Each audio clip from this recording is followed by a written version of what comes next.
I'll follow wherever you go, as long as you love me, but it barely shows. My name is Carolina, but all of my friends call me Lena.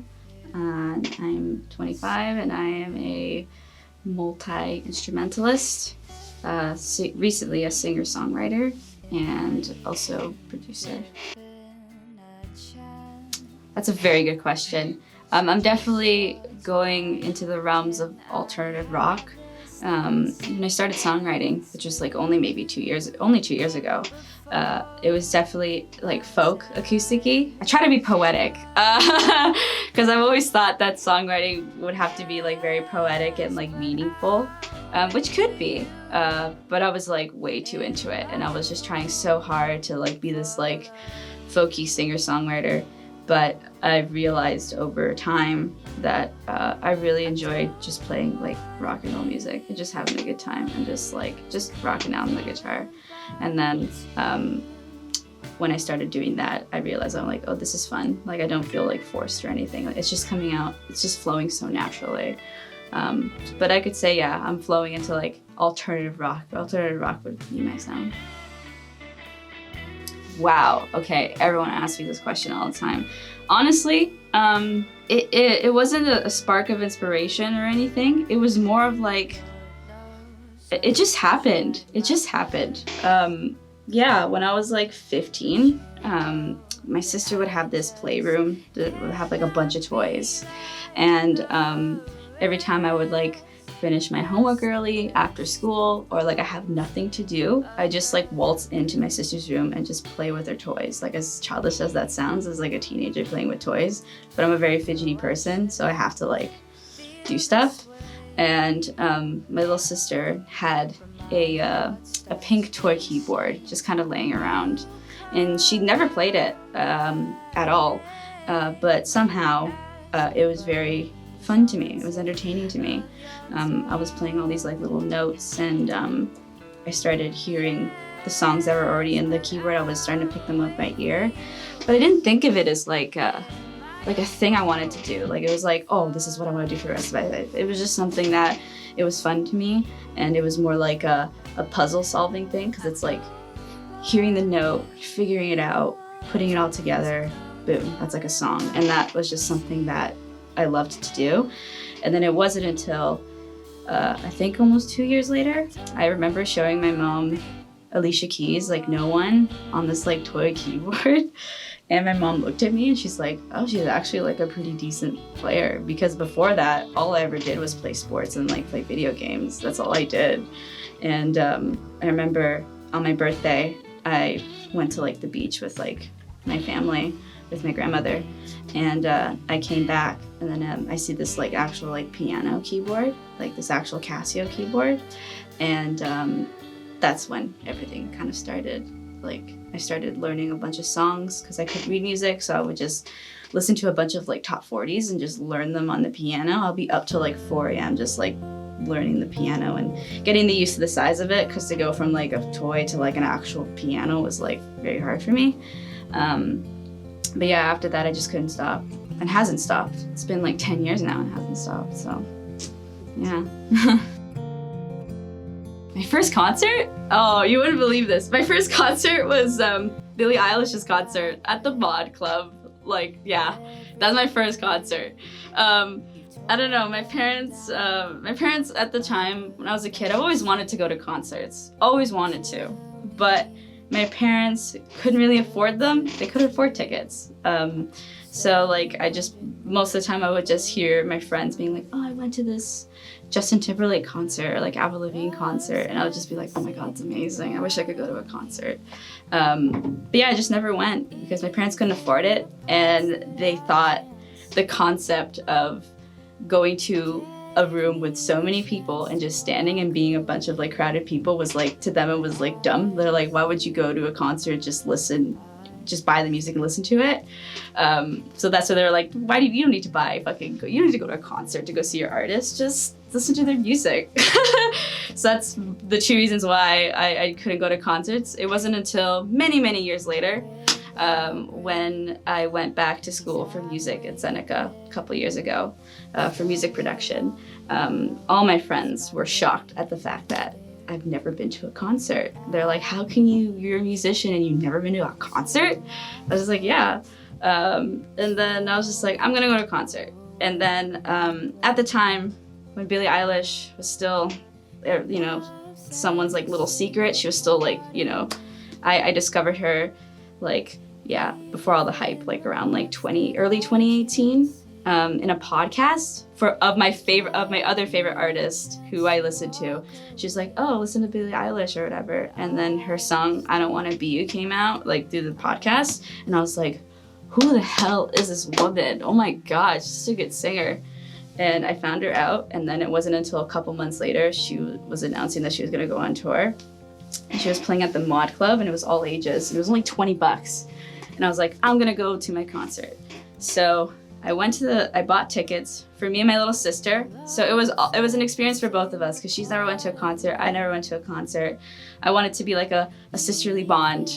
And we went, and it was so fucking awesome. Like, it was so good. Oh my God, I was like, I was just ecstatic. I was like, it's so euphoric. It's so hard to explain. It's so hard to put words to like what it feels like to go to a concert. What blew me away most is the fact that it's a 16-year-old up there on stage. just having a good time and just like stage diving, and like, oh, it was such an experience. Holy crap. After that, and now every now and then when an artist is going on tour, like one of my favorite artists goes on tour, I've been buying tickets ever since. Like ever since Billie Eilish's concert, I saw like the Beaches like 6 times. I've seen freaking the Aces like at the Opera House. Like I've seen a lot of my favorite artists ever since then. And that was only like 2018. So my favorite show so far has been the Beaches' first headlining tour like in New York City. They played at this, it's a very like dive bar, very small venue, but apparently it's a very prestigious venue because a lot of artists now that are huge, that was like their first ever like venue. I think Dua Lipa played there before, like back in like 2015, 2016 when she started out. But yeah, I heard that the Beaches were playing their first ever US headlining show in New York City in Brooklyn at the, I think the venue is called Baby's All Right. And it was a spontaneous spur of the moment. I was just like, I've never been to New York City. They're playing on a Sunday, on a Thanksgiving weekend. Let's fucking do it. So I like hit up my best friend Taylor, and I was like, wanna go to New York City? And he's like, yeah, sure. So we booked tickets, went to New York City, went around Manhattan and like all the other touristy places. It was so much fun. And Sunday was the gig, and we got there. It was great. It was awesome. I was very, very wasted when they were playing the show. That was the first time I've ever gotten drunk to a show. Because usually I'm like dead sober because I want to remember everything. But it was New York City and it was my last day, and I was like, let's just get a little bit buzzed. But I didn't know that in the States they don't measure how much alcohol they put in their mixed drinks. So when I probably asked for a double vodka cran, they probably put like triple. So the opener, like by the time the opener was playing, I was already like gone. I do remember bits and pieces of it, but I remembered there was only like maybe like 30, 50 people at the venue. There wasn't a lot of people, just like small pockets of people. It wasn't super crowded. And they were just kind of just standing there watching them play. And I remembered me and Taylor just right at the front of the stage, just like yelling and being like, yeah, just 2 really drunk kids from Toronto just like rocking out. And they played awesome. Like it was so cool. It was such an experience because it's such a small venue and they were just like right there, and I was right there, and it was great. It sounded great too. That's probably like the highlight gig for me. And I hung out with them right after the show. Yeah. Right after the show was done, me and Taylor, we were outside of the venue, God knows how long, because we were so drunk. We were just talking, and then the girls came out and they were loading up their gear, and we helped load in their gear. And then after that was done, they're like, you want to hang out? And I was like, yeah, sure. And then we hung out for a bit, walked around, ate some stuff at the bodega, and that was it. It was great. Yeah. And then ever since then, I think Kylie from the Beaches, she followed me on Instagram right after, and I was like, whoa, I don't know what I did last night, but somehow it worked, I guess. Yeah. And I actually saw her recently on my last show at the Cameron House. She came right after my set because apparently she's like really good friends with the guitarist's girlfriend, like the closing band. And I was just like, wow, that's such a small world. What inspired me? My friends have definitely inspired me. My friends who have already took the dive into the industry. They've been such a great support system, you know, doing what they're doing, and like, because it's a big risk. It's a big risk to jump into the industry, especially an industry that's so like, it's like a dog-eat-dog world kind of thing. And seeing my friends doing that and playing shows, it was just something so inspiring to me, and being like, I want to do that, you know, because even though I've been a musician for like 10 years now, I've always been so afraid to dive in because I didn't have that support system. All my friends were kind of mostly like medical people, like they wanted to go into the sciences and stuff and like other things, and the thought of music seemed like, you know, it was like, I felt like almost some sort of like an outcast kind of thing. And to go back to school for music and to be around people with the same, I guess, goals and the same mindset and the passion, it definitely sparked something in me to be like, let's just go for it, you know, because like, what have I got to lose, really? I mean, like, I don't have kids, I have no responsibilities, I'm still young, I might as well just do it now and not regret it 10, 20 years later. So yeah, definitely my friends, all of my friends are musicians, every single one of them. MBG came from, it was actually a compliment given to me by this little girl when I was like 18 years old. So when I started playing music, my parents, it took them a while for them to even get a keyboard. It took like a couple years. And I've realized that my parents, we're not a very rich family. Like, we're very middle class, like, you know. And I realized that my parents couldn't really afford any instruments or couldn't really afford lessons or whatever. Like, I realized that. And I discovered Long McQuaid in Brampton. Like, I didn't know there was such a thing in Brampton until like recently.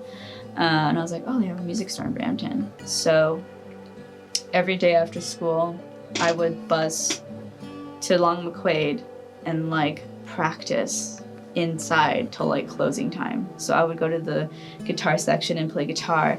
Then I would go to the drumming section and like learn drums. Then I would go to the bass section and like learn the bass. Like I was like full rotation for hours on end all the time. It came to the point where like people at work knew my name. And they were really nice to me. They kind of like understood why I was there constantly. Like I told them, I was like, I couldn't afford a guitar. Or any other instrument, so they would just kind of let me, you know, do my thing. So one day I was doing my usual rotation of playing all these instruments, and this little girl kept looking at me this whole time. Like, I do get a lot of people like staring at me and looking at me, and because I'm playing all these instruments, but I'm just literally practicing. And I was at the electric guitar section, kind of learning my scales and stuff like that, and all these riffs and stuff. And this little girl came up to me, and she was like, wow, you like play everything. And I'm like, yeah, I guess you could say I play not everything, but I do play a lot of instruments. And then she's like, oh, so you're like a music box girl. And that kind of stuck with me, like, music box girl. I was like, okay, like, all right. I googled what music box girl is. If you Google what a music box girl is, it's literally like a ballerina and like a music box. You open it and it's like sound comes out of it.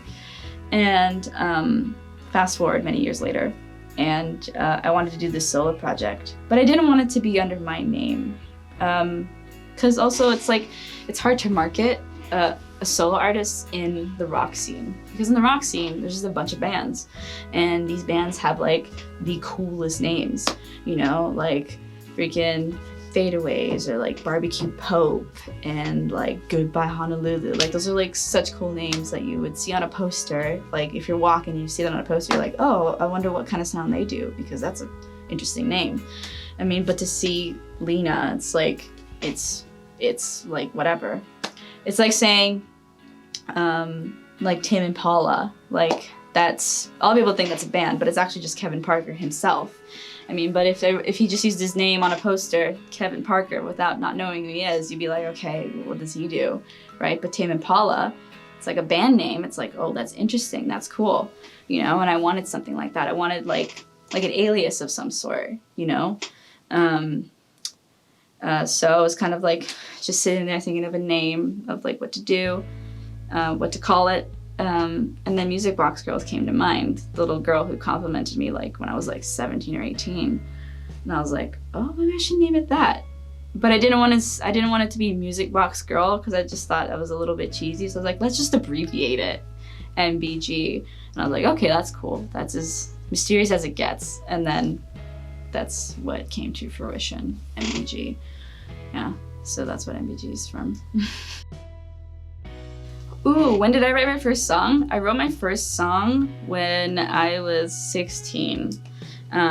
It was more like a one-time, never do it again kind of thing. Because even though I've been songwriting for 2 years, like constantly, but my first song was when I was 16, and it's the one song that I play constantly on my shows, and it's called Teddy Boy. I wrote that song when I was 16. And yeah, I remembered I was in my room and I was kind of reading a book on the Teddy Boy subculture, which is like a culture of like guys in like leather jackets and their greased up hair and stuff like that. And I read more into it and I was like, oh, I didn't know this was like an actual like subculture. I thought it was just like a character in a movie like Grease or something, but it was an actual thing like in the UK. And I read more into it, and then I was kind of messing around on my guitar and I had that riff and I just wrote it. It just kind of flowed out. I've only had that and the chorus in the first verse, and that was it. I never really worked on it after that. And it wasn't until when I went back to school years later and I needed to write a song for an assignment, and I was like, oh, I have this song Teddy Boy that I never finished. I started when I was like 16 and never really finished it. And then I wrote the second verse and then showed it to my professor and my friends, and they really loved it. And then the more I started playing with it, the more I started liking it myself. And yeah, and now I play it in my sets. But yeah, that was the first song I've ever written when I was 16. My favorite part of the songwriting process is the theme, kind of breaking down, figuring out the theme of the song that you want to write about. Because most of the time when I'm writing, I don't really have a certain theme in mind, like right off the bat. I just kind of like, I just make up riffs and I just make up the melody, and then whatever comes out of my mouth, it's what it is. It's like word vomit. I kind of just hum it out and sing random words, and then hopefully those random words will turn into lyrics or whatever. I actually wrote a song. I wrote 2 songs recently. The first song, it was pretty much me just kind of whining about always being like a third wheel, because I've always been the third wheel to like a lot of couples, and I hated it so much. And in the beginning, I was like writing and I was like, okay, this is cool, this is sick. But I was like, wait, let it be like a certain twist. What if this third wheeling is not just the fact that I don't like love, is the fact that I'm probably falling in love with that person. And I was just like, I don't know. I just like putting stuff together. I love making stuff up. As for someone who has been quite sheltered as a kid and never really did stuff, like I never really gone out to parties. I didn't really do all that stuff until I was like 23. So I don't really have a lot to write about. But what's great about songwriting is it doesn't have to just be experiences. It could just be stuff you could just make stuff up, right? And most of the songs I've written so far have been mostly fantasy. Mostly I put myself in scenarios and fake scenarios and be like, what would I do if I was in this situation? And yeah, I think that's like my favorite part about songwriting. It's just putting stuff together, and by the end when you have this thing, you're like, oh, this is what I'm writing about. And then maybe just tweak it up a little bit and like add some certain things, you know? Yeah. The best piece of advice I've received, and I guess as cliche, well, not really cliche, I guess the best advice I've gotten. It's funny, I got this advice on my Uber home from work. The Uber driver was trying to make a conversation, and I mentioned that like I was doing music or whatever, and he's like, oh, that's really, really cool. And he's like, don't ever give up on your like passion. Like just keep working hard or whatever. Like none of this stuff happens overnight. Like what you see in media, it seems like it happened like overnight, but just don't give up. Don't compare yourself to other people. Like don't compare yourself. I overheard this actually in a YouTube video, but this guy says don't compare your chapter 1 to like someone else's like chapter 20 or whatever. And I felt like that really made sense. Like every now and then I'm like, man, these artists are so young and they're like, look at where they are. They're like touring the world and all this stuff, but no one sees the process behind it. It must have took them God knows how long to get where they are, you know?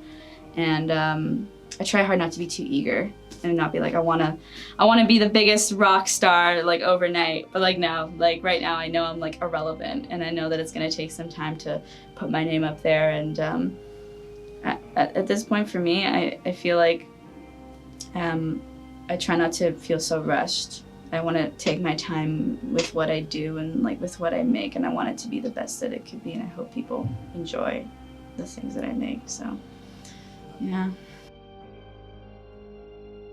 Wow. That's a very good one. The current state of the industry right now, holy crap. I don't know, it's shocking. It's very, very shocking. What's crazy about the music industry is that it's forever changing. We'll never know what it's gonna be like in the next 5 or 10 years or so. But like right now, I think pop has always been popular, but like now it's like, it's become this thing. It's like pop and like trap. That's like the thing right now. And very super, super young artists, like Billie Eilish, like that girl is like 17. Holy crap, like it's a lot of young artists these days. I think right now the industry, it's very shocking, and I don't know, it's kind of hard to explain. It's very scary, the industry. Like, I don't know what my goals would be as an artist, whether to get signed to a label or not, but from what I've seen, I don't know, it's like social media, all eyes are on you. You know, once it only takes one song. It really does only take one song. I was actually talking to this with my best friend over text, and I was just like, it really does only take one song for you to become this like viral hit. You know, Lizzo's fucking song "Truth Hurts," like that song came out 2 years ago, and just now this year it's like become the biggest. It's become a meme because it got played in this movie one time on Netflix, and now it's like this huge freaking thing, and now she's become like this really big pop artist. I think she got nominated for I don't know how many awards for like the Billboards or something like that. So like I've realized in the industry it's I don't know, it really only takes one song, but after one song you got to prove yourself that you got to stay relevant at that point, and that's when like the industry starts, you know, kind of milking you out and just kind of like using all they got kind of thing. I've heard stories of like industry people kind of like making this person big, and then once they've done what they do, just throw them to the curb or whatever. I haven't seen that happen so far, but I don't know. Industry is a crazy place. It's a scary place. It's a crazy place for crazy people. Definitely helped. For the independent artists, it definitely does help. It's 20 years ago, it was no, I wouldn't say 20, maybe 30 years ago, it was literally impossible to have a home studio. Like you would have to actually go to a studio, rent out, make a record. Right now with technology these days, you can like literally like, you could buy an interface and like for like $100, laptop. Look at this, like this is not possible 20 years ago. Like, you know, I'm pretty lucky now to be in a generation where like you can literally just make stuff at home, and it could just be just as good as a studio recording, like if you mix it well or whatever. It definitely has helped for the independent artist who doesn't have the funds to go to some expensive recording studio, i.e. me. So, you know, yeah, it definitely has helped. and it definitely has helped with in terms of production as well. Because even though I went to school of music production after I graduated, I still was learning. I was still going on YouTube and like learning all these like techniques and stuff like that I wasn't taught in school.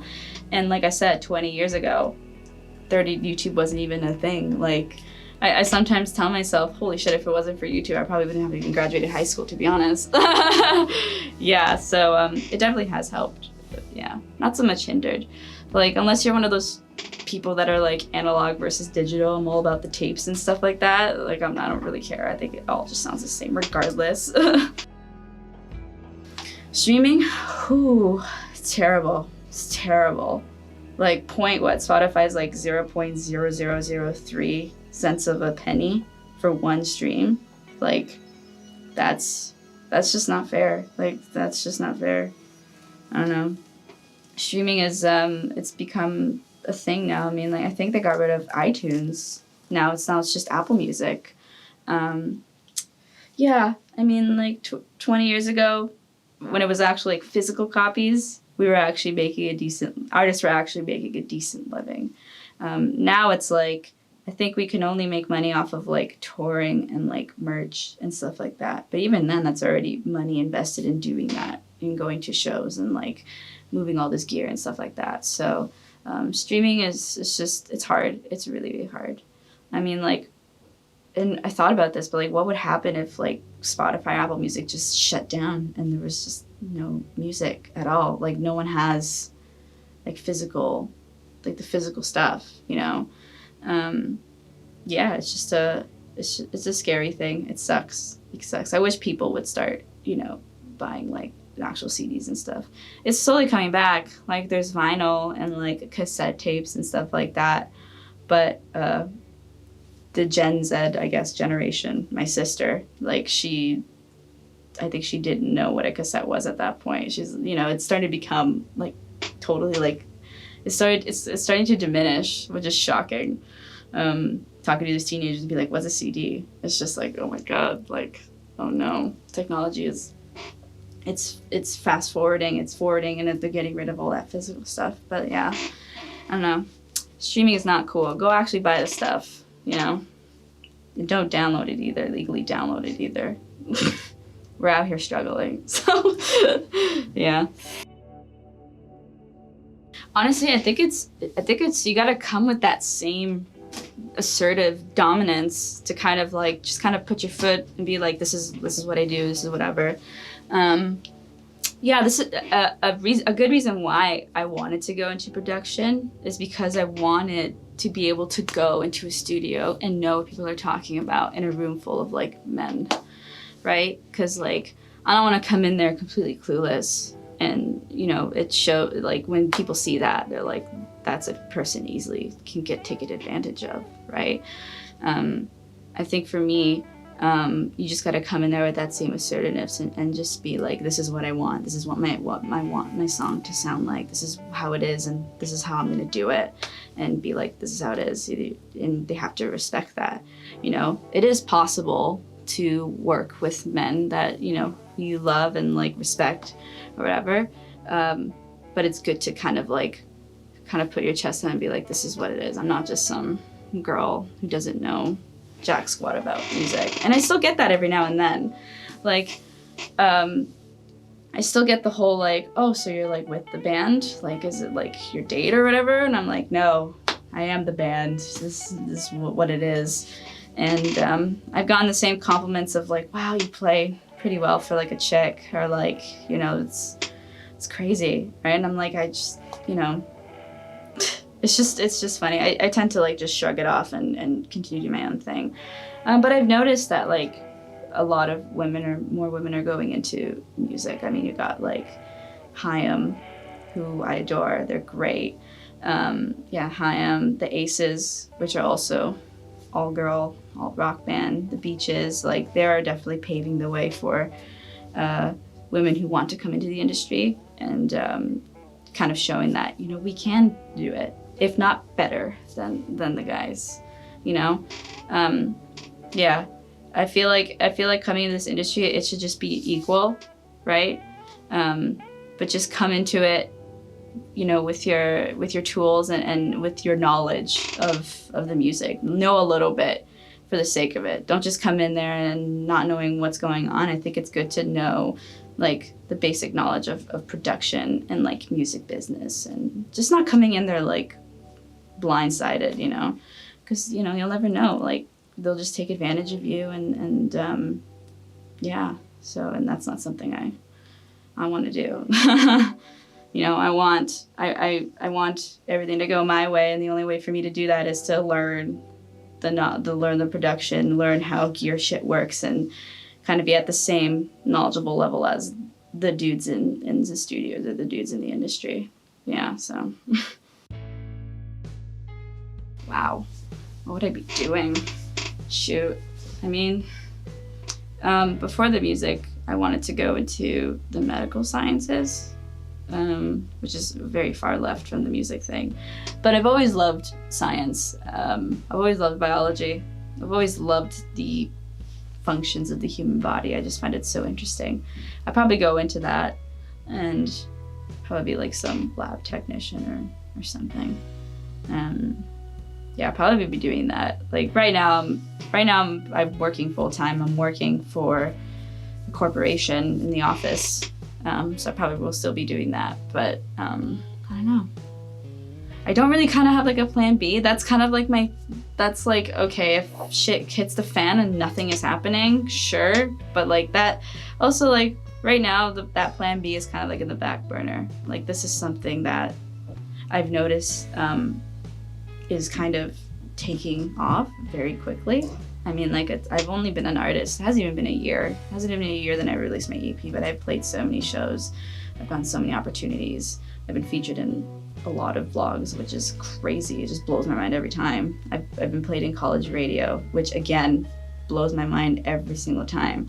And I realized that this thing that's happening, which I thought would just be nothing, has turned into something. And I'm like, okay, maybe I should keep this going and see what it's gonna be like in the next year. If this is like this now, this year, I don't know what's to come next year.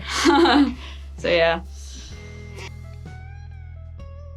Oh, it's so hard. Time management is like terrible. Like, oh my God. I'm trying so hard now because my job is like afternoons.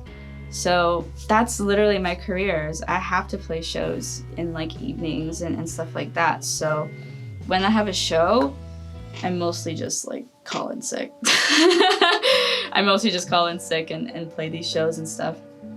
I try really hard. Like time management is it's so hard to work a full-time job where you literally work all day in the afternoon and try to do this music thing. I try to do the music thing in the morning, then go to work in the afternoon. But even then it's like even hard because living with my parents, making noise in the morning is not a very ideal thing to do. So I try my best to kind of balance that out and also do music business stuff as well, because being independent, you're your own boss. So you have to do the music stuff and the admin stuff, which can be tricky. For me, I love the music. I love the creative part. It's what I love to do. I think it's the most important. I think it trumps over anything really. But you do have to do the business. But I only dedicate one day to the music business. And when I do dedicate one day to admin stuff, I go hard because it's only one day. Because I want to focus more on my material because I don't have quite the discography and I want to get better as a musician, singer, songwriter. So the stuff that I have now that's kind of out there, it's pretty decent stuff. I'm proud of it. I love it. But I feel like I could do better. And for me to do that, I gotta write. I gotta focus on the creative aspect. So like right now, as for the admin stuff, I only dedicated one day for it. And then I do my thing, I do my emails. And then once I'm done, I'm done. I don't even think about it. And then after that, I just work on learning Logic and just recently learning Pro Tools, which is like terrible, but I have to because it's like the industry standard. Yeah, so like learning production, songwriting way more, and just getting new material out. And then once I think that is really, really good material, enough that I can invest it in terms of like marketing and stuff like that, then I'll dive into that. But I try really hard to balance my full-time job my music, the creative part of music, and then the business part of music. It's 3 things I have to juggle on a day-to-day basis. And it is tough, but I am trying my best. I used to help my friends like for gigs, like if they need a drummer or a bassist or like a guitarist. I used to do that at the time when I was only working part-time, but like when I got full-time and I was still offering, I would like burn out, and I'm like, I don't think I can do this whole, I can't do I guess like, what is it? Like backing musician stuff. So I put that to the side. But hopefully like once this music thing kicks off and I'm making some decent income out of it, like to the point where I feel comfortable, like I want to do this as a freelancing thing, then I'll get back into it. But for now, it's just balancing those 3 things. And so far, so good. I think I'm doing pretty well. Where do I want to be in 10 years? Will I be alive in 10 years? No, I'm kidding. Where I want to be in 10 years. Definitely, I want to start being like touring constantly in 10 years. Like as much as right now, I've always been a studio rat. I've always just been in my bedroom, basement, playing just to myself. I'm actually kind of afraid, like when I do start touring, I'm gonna like hate it so much. Like it's just gonna be on the road constantly with a bunch of dudes. It's good, you know. I thought about it and I was like, oh man, I'm gonna like really not like this. But this is something that you kind of have to do these days right now. Like I said, like streaming, that's not gonna help. The only thing that could make a decent income is just touring and like merch and all that stuff. So I want to be able to tour constantly in 10 years. Hopefully in 10 years I'll have a couple records out. Yeah, touring, have some records out. Hopefully in 10 years I'm not still living with my parents. Yeah, hopefully in 10 years I'll have like a better studio, because I still record in my home. Like, I think tomorrow I'm gonna record a single, and it's not gonna be here. It's actually gonna be in my friend's studio at Human Tour Studios, where we did the live sessions. Little plug there. But we're gonna be doing that, and that inspired me to have my own studio rig for my own. So hopefully in 10 years I'll have like my very own studio where I can like record other people or even produce for other people. That's kind of what I want to be also in 10 years. I want to start producing for other people, because it's so much fun. It's so much fun. As much as I love like producing my own stuff and like writing my own stuff, I like helping out other people and trying to get their sound. And it's like, again, it goes back to 10 years ago when it all started on the pink toy keyboard. I just love finding stuff and puzzling things together, and that's just the same thing with production. So yeah, 10 years, I want to be touring. I want to have my own home studio, and hopefully I have like a couple records out. Yeah. Oof. Definitely play more shows for sure. I want to release a record, not an EP, probably like an actual album. I'm going to be dropping a single probably earlier next year, for sure. Festivals. I want to play festivals. And yeah, just kind of like get my name out there, you know, and just kind of like be like, hey, what's up? I'm here, you know, kind of thing. I want to start opening up for big-ish bands. That's like probably not for like 5 years. I don't know. We'll see. But by next year, I definitely want to start playing more shows, writing more material, start recording, and play festivals. Yeah, for sure. Yeah. Of ours who wishes to remain anonymous overheard you playing guitar at a Long McQuaid Brampton store and was very impressed with your guitar skills. We wanted to donate this guitar for your own personal use after hearing you didn't have one. Please accept this gift on his behalf. Hope you enjoy. And I was like, some random stranger who overheard me play guitar just donated a guitar to me. And like till this day, I still have this note. Like this is like, I could lose all of this, I don't care, but this is something that like, it's wow. It's very nice. It's very nice of them to do. Yeah, and it's that one right there. Yeah, I still have it. Do you use I don't play it. Oh, okay. No, this is like, yeah, this is the one, the Silvertone guitar. I don't play it. It's got, look at the neck, it's like chipped, but it's just something I can't let go of. Even after I got this electric guitar, I didn't get an amp for like maybe 6 months. So I remember like being in my bedroom, just being all excited and just playing it without an amp. Yeah, so yeah, that note is very, very important. Like, shout out to the person, anonymous person who gave me the guitar, because this is what started it all.